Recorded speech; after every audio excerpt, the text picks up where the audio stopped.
बिस्मिल्लाहिर्रहमानिर्रहीम। अस्सलाम वालेकुम। कैसे हैं आप? उम्मीद करती हूँ आप ठीक होंगे जी। मैं हूँ आयशा, वेलकम करती हूँ मैं देसी तड़का विद आयशा में। तो आज आपके साथ शेयर करूँगी जी मैं मज़ेदार से सूजी और बेसन की बर्फ़ी की रेसिपी। तो चलिए जी रेसिपी को हम स्टार्ट कर लेते हैं। यहाँ पे जी मैंने 1 कप घी का लिया है, ठीक है। 1 कप मैंने घी का लिया, पौना कप मैंने ले लेना है जी सूजी का, ठीक है।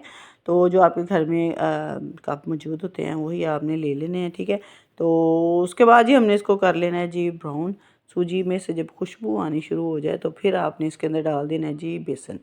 बेसन भी आपने पौना कप ही ले लेना है, ठीक है।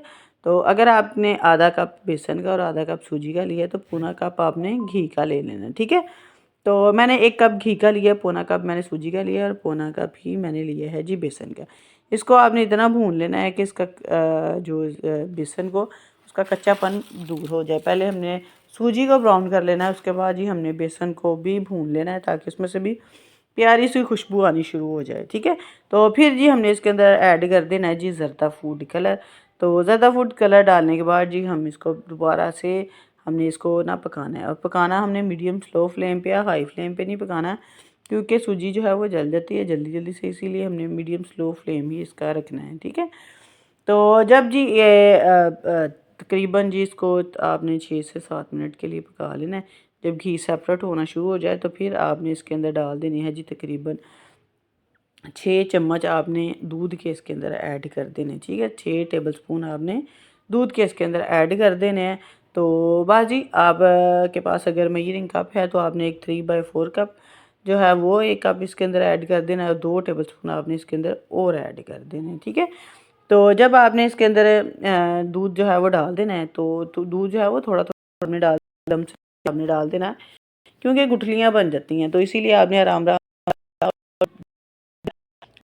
हो जाए तो फिर आप उतार लेना। वो आपको पता चल जाएगी घी है वो सेपरेट हो जाएगा, तो आपको पता चल जाएगा, ठीक है। इसको आपने उतार के रख ली साइड, ठीक है। जो तुम साइड ते रख लेना है ना तो फिर तुम दोबारा तो ना कढ़ाई जड़ी ना रख लेनी है चूल्हे के उत्ते। तो जी चूल्हे के ऊपर आपने जब कढ़ाई रखनी है तो उसके अंदर आपने डाल देने हैं जी पानी, ठीक है। तो यहाँ पे जी सूजी जो है वो देखे जी माशाल्लाह से इसका घी जो है वो सेपरेट हो गया है। पानी जो है वो सॉरी जी दूध जो है वो भी खुश्क हो गया था, ठीक है। उसको हमने साइड पे कर दिया। तो यहाँ पे जी मैंने 1 कप पानी का ऐड कर दिया इसके अंदर, और जी पौना कप ही मैंने इसके अंदर चीनी का ऐड कर देना, ठीक है। पौना कप मैंने सूजी ली थी, पौना कप ही मैंने लिया था जी बेसन का, और पौना कप ही मैं इसके अंदर ऐड कर दूंगी चीनी का, ठीक है। 1 कप मैंने पानी का ऐड करने के बाद चीनी आपने पौना कप ऐड करने के बाद जिसको आपने मिक्स करना है और इतना पकाना है कि एक तार जो है वो बच जाए इसकी, ठीक है। आपने चेक करते रहना है इसकी तार को, ठीक है। जब वो हो जाए तो फिर जी जब तक इस चीनी जो है वो हमारी पक रही है तो तब तक जी जिसने मेरे चैनल को सब्सक्राइब नहीं किया प्लीज़ वो मेरे चैनल को सब्सक्राइब कर दे, बेल आइकन को दबा दे ताकि मेरी हर आने वाली वीडियो का नोटिफिकेशन आपको फ्री देखने को मिले। अगर आपको मेरी वीडियो अच्छी लगे तो लाइक करें और कमेंट में बताएं कि मेरी जो बर्फ़ी की रेसिपी आपको कैसी लगी और कैसी नहीं लगी। तो ये देखिए जी तार जो है वो बज गई है। बस जी अब आपने इसको उतार लेना है जी। उतारना नहीं है, आपने इसको ना सूजी जो हमने पका के रखी थी ना उसके अंदर आपने इसको डाल देना है। वहाँ से वीडियो थोड़ी स्किप हो गई है। आपने डाल के ना उसको तब तक मिक्स करते रहना है जब तक वो थोड़ी सी थिक ना हो जाए, ठीक है। तो जी अब आपने ज़्यादा ठंडा नहीं करना, बस जी आपने उसको थोड़ा सा वार्म फॉर्म में ही रखना है। तो ये देखिए जी माशाल्लाह से पानी जो चीनी सॉरी जो चाशनी बना के रखी थी ना वो मैंने इसके अंदर ऐड की थी, जिसके साथ जी सूजी और बेसन जो है वो भी फूल गए थे। और जी ये देखिए जी माशाल्लाह से थिक हो गई थी इसकी कंसिस्टेंसी। तो ये देखिए इसको अब मैं डाल दूँगी जी कढ़ाई के अंदर।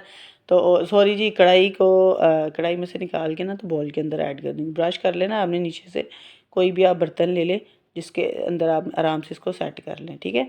तो चम्मच के साथ आपने बड़े ही आराम से इसको सेट कर लेना। उसके ऊपर आपने बादाम पिस्ते जो आपके पास मौजूद हैं वो आप इसके ऊपर गार्निशिंग कर लें। अगर आप घर के लिए बना रहे हैं तो इसकी ज़रूरत नहीं है, वरना आपने इसके ऊपर अगर मेहमानों के लिए बना रहे हैं तो आपने ये ज़रूर डालने हैं। इससे ना इसकी लुक जो है वो बिल्कुल ही बाज़ार जैसी लगेगी, कोई पहचानेगा ही नहीं कि ये आपने घर पे खुद बनाया है। जब भी मीठा खाने को दिल करे तो आप फ़ौरन से घी और बेसन उठाएं और मज़ेदार सी ये रेसिपी बना के तैयार कर लें, ठीक है। बच्चों को भी दें, बहुत ही हेल्दी है और क्योंकि इसके अंदर सूजी और बेसन है तो इसीलिए जी बच्चों को के लिए भी बहुत ही फ़ायदेमंद है।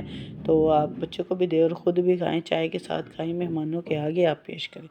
चले जी, इसको आपने रूम टेम्परेचर पर जब ये आ जाए तो आप इसको रख दीजिए फ्रिज के अंदर। जब फ्रिज के अंदर आपने आधा घंटा रखना है तो ये देखिए जी माशाल्लाह से इसकी लुक चेक करें, माशाल्लाह से कितनी खूबसूरत इसकी लुक हो गई है। तो मैं आपको कटिंग करके बताती हूँ, बड़े ही आराम से कटिंग हो जाएगी ये। तो इसकी टुकड़ियाँ जो हैं वो मैं आपको निकाल के दिखा देती हूँ। तो ये देखिए जी माशाल्लाह से कितनी मज़ेदार और दानेदार सी हमारी जो बर्फ़ी जो है वो बन के तैयार हो गई है। तो आपने भी ज़रूर बनाना है और वीडियो जो है वो मेरी फुल वॉच किया कीजिए। तो जी अगर आपको लगे वीडियो मेरी अच्छी तो दूसरों के साथ शेयर भी ज़रूर किया कीजिए, ठीक है। तो यहाँ पे जी हमारी मैंने कर दिया जी इसे डिश आउट। तो मज़ेदार सा हमारा सूजी की बर्फ़ी जो है वो हो गई है तैयार।